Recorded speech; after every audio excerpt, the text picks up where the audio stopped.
Marii nagaa mootummaa fi waraana Tanzaaniyaatti itti fufeera. Oromiyaatti ammoo waraana itti fufeera.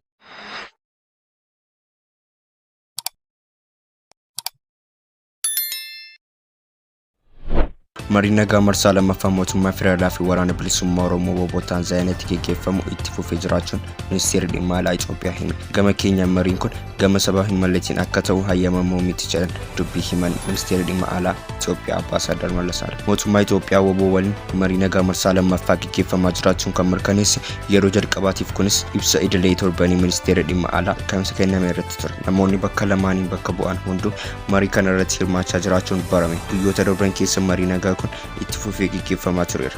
Dhuma torban kanarraa waan tokko ragaamee ibsi kennama jedhamee eegamus akka yaadame hin taane jedhu dippiloomaatonni itti dhiyeenyaan maricha hordofaa jiran. Marii nagaa kana irrattis WBO irratti ajajaa waliigalaa Abaa WBO Kumsaa Dirribaa itti aanaa ajajaa waliigalaa WBO Gammachuu Abbooyyee hirmaachaa akka jiran gabaafamuun isaanii yaadatama. Gama mootummaatiin odeeffannoo marii kana ilaallatu irratti wanti ifatti jedhamee jiraachuu baatus qondaaltota waraana mootummaa torban dura marii irra turanii ala sadaasa 12 irraa kaasee aangaa'onni mootummaa olaanoo lama marii kana irratti makamuun dhaga'ame. Aangaa'onni kunniinis gorsa nageenya biyyoolessaa ministeera muummee Abiy Ahmed kan ta'an Ambaasaadar Reediyoon Huseen fi ministeera haqaa Geediyoon Timootiyos ta'uun barameera. WBO'n ibsa baaseen jalqabarraa waa'ee marii kana irratti waa'ee osoo hin ibsamin kan tureef Marroo Dirribaa fi Gammachuu Abbooyyee nageenya isaanii eegamaa bakka marii akka qaqqaban yaadamee akka ta'e beeksisite. WBO'n ibsa isaa kanaan rakkoo nageenya Oromiyaa keessa jiruuf furmaata siyaasaa karaa nagaatiin akka argatu gochuu keessatti murannoo akka qabu beeksisuun marii nagaa kun akkuma xumurame waan irra ga'ame akka ibsu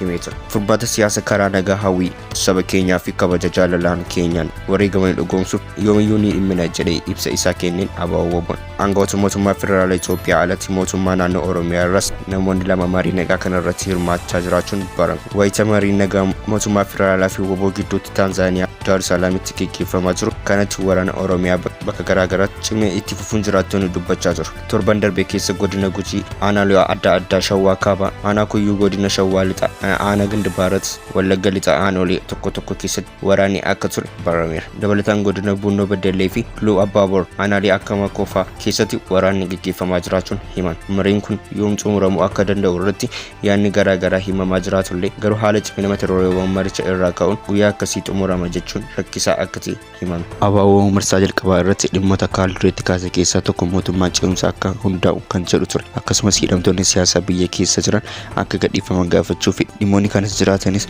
waa'ee mootummaa ce'umsaa hundeessuu mata-duree falmisiisaa guddaa ture. Marii ammaa kun maal irratti akka xiyyeeffate gama lamaaniin odeeffannoo bal'aan bahaa hin jiru.